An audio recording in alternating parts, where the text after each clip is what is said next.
When you are ambassadors of Islam and you call people to Dawah, you'll find another brothers are in the same mission. Problem is with Dawah, all brothers, they are all ambassadors, but they fight each other. They have the same mission, but different methods. However, they fight each other and they forget about the real purpose. Their priority is to fight each other and they're all ambassadors. If you face that, be like Yusuf. Don't fight with them. Don't respond to them. Don't enter that debate to waste your time.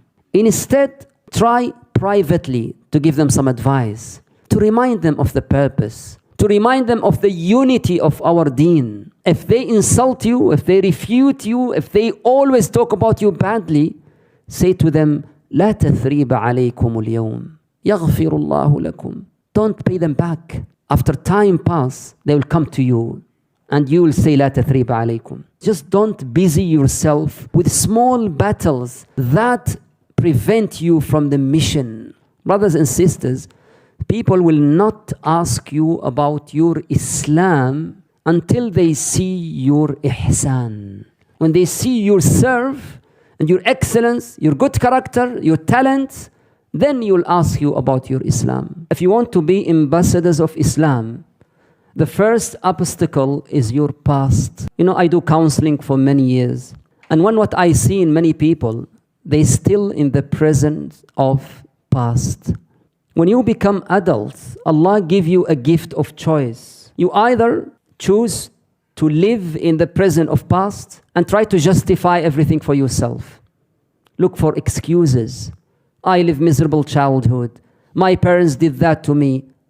Or you became adult. You try to heal yourself. It's not shame to seek help, even to go to therapists or psychologists. That's not shame in Islam at all. The shame is to make your past an excuse to not move forward. If you want to do a good impact as ambassador, the first thing you have to do is heal from your past. Your past is not your fault, but your healing is your responsibility. Yusuf go through that. Imagine his own brothers throw him in the well. Those who should protect him hurt him. But the lesson is for us, a difficult childhood, difficult beginning doesn't mean dark future. No, at all. It could be a very bright future. And Yusuf is a big evidence. When Yusuf was in the palace, a test of temptation, when that woman tried to seduce him, and he said that profound word, قَالَ مَعَاذَ اللَّهِ. He said, مَعَاذَ اللَّهِ, and he moved to the door. Two things. Today, our temptations could not be necessarily the same temptation of Yusuf, that a woman came to you, which can happen also. But we have something more than that. All types of temptation is in your pocket, in your phone, in your laptop, DMs, Snapchat, TikTok, or if you go beyond that to pornography or money, is all in your pocket. It just comes to you notifications. You need to do two things as Yusuf did, alayhi salam. Number one, seek refuge from Allah. We are weak. Say it loudly. Ma'ad Allah. Oh Allah, I'm weak. I need you. Fill my heart with that sakina and taqwa. But that's not enough. You need to take an action. Yusuf ran to the door. Sometimes you need to do an action. That run to the door may be close and shut your laptop, shut your mobile phone. Run away from that gathering, which is a lot of fitna. Brothers and sisters, if we don't win the battle, the private battle with our own desires, we can't be ambassadors of Islam. You can't impact people if you don't win that private battlefield. And nowadays it's so strong. There's billions of dollars. The purpose is to deviate many youth from this path, from the path of Allah. Just by temptation. Not just Muslim youth, non-Muslim youth, all of humanity is under this distraction. If you want to succeed in this life even, you have to say no to that temptation. When Yusuf is in the present, They throw him in a jail for بضع سنين, many years, several years. Can you imagine? And he is innocent. However, he transformed that prison to a platform of da'wah. Subhanallah. There's two lessons here. First lesson is, a prison is not necessary that jail or that cells or bars. A prison is anything that prevent you to worship Allah tabaraka wa ta'ala. That's why when they put Yusuf in physical prison, it doesn't matter. Because Yusuf's heart is not in a prison. And that's the most important. The most important is when your heart is not in a prison. When your body is in a prison, that's not a big deal. Look at Yusuf. He was more free than his guards because his heart is free, only slave to Allah tabaraka wa ta'ala. المحبوس من حبس قلبه عن ربه والمأسور من أسره هواه.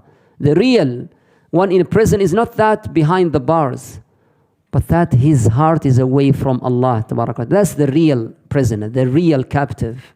When your heart is only with Allah tabaraka wa ta'ala, free of all this materialism, that means your heart is sound.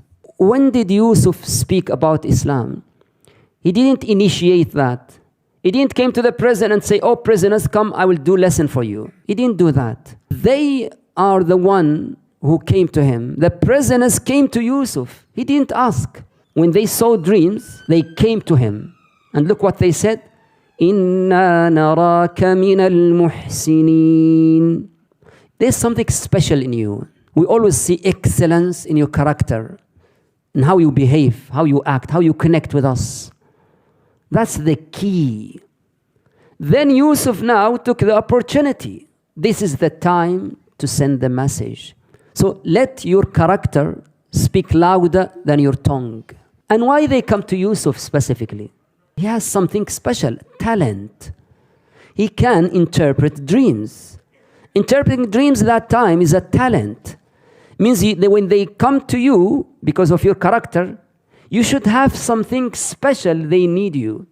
A special talent, skills, educations. You can serve people. So because of your character, that's the invitation. They will come to you. And when they come, they will find something precious. You are valuable. It's a message for those people who just finished the GCSE, they don't want to go to college. Or they stop in college, they don't want to go to university. Muslims should be the best in every single field. You should be strong in your education, your skills, your talents. And when they come to you, they will find something special. You'll serve them. إِنَّا نَرَاكَ مِنَ الْمُحْسِنِينَ. Serve people before you ask about your rights. Serve first. Then have some initiative to help. That's how Yusuf did straight away without asking about himself. And when he interpreted the dream, he didn't just stop about the dream. He gives something extra. ثم يأتي من بعد ذلك عام فيه يغاث الناس وفيه يعصرون. This statement is not in the dream. That's from Yusuf. Also, he didn't just interpret the dream. He gave them how they should react to the dream. Because if this is just interpretation, he will say, you will face a huge famine. That's it. And it will last for 7 years. 7 years of good prosperity and then 7 years of famine. That's the interpretation. But he didn't say that. He said, when the time comes with the prosperity, then do this 1, 2, 3, 4. And when the time of famine, do 1, 2, 3. Give them a solution. What is your initiative in this country? Initiative for your community, for your neighbors, for your street. If you find the street is messy, for example, take initiative to clean that street. If you find that there is a problem in parking in your street, try to take initiative. Always initiative. As Yusuf said, or did.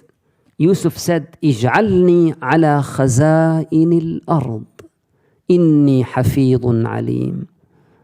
Point me in high status here, a minister of this service. Why? Because I have the capability for that. I'm trustworthy. and I'm competent. What does that mean here?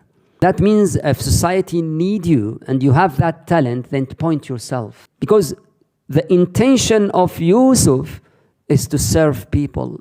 So leadership is not bad. Ego is bad. But leadership sometimes is very important. To be president of that ISOC, vice president, to be in the committee of the school of your children, to be a leader in any aspects here is very important, because your intention is to do the best of community. And through that, the people will say, wow, we need these people. Because they always care about society. Inni hafidun alim. And he did a very precise plan for 15 years. Subhanallah. When his brothers came to him and they admitted their mistakes, he said, لا تثريب عليكم اليوم يغفر الله لكم وهو أرحم الراحمين. He said, no blame upon you today. Allah will forgive you. He is the most merciful. Regardless what they did in the past. I want to take this lesson and transform it to a lesson we need in our time. When you are ambassadors of Islam and you call people to Dawah, you'll find another brothers are in the same mission. Problem is with Dawah, all brothers, they are all ambassadors, but they fight each other. They have the same mission, but different methods. However, they fight each other and they forget about the real purpose. Their priority is to fight each other and they're all ambassadors. If you face that, be like Yusuf. Don't fight with them. Don't respond to them. Don't enter that debate to waste your time.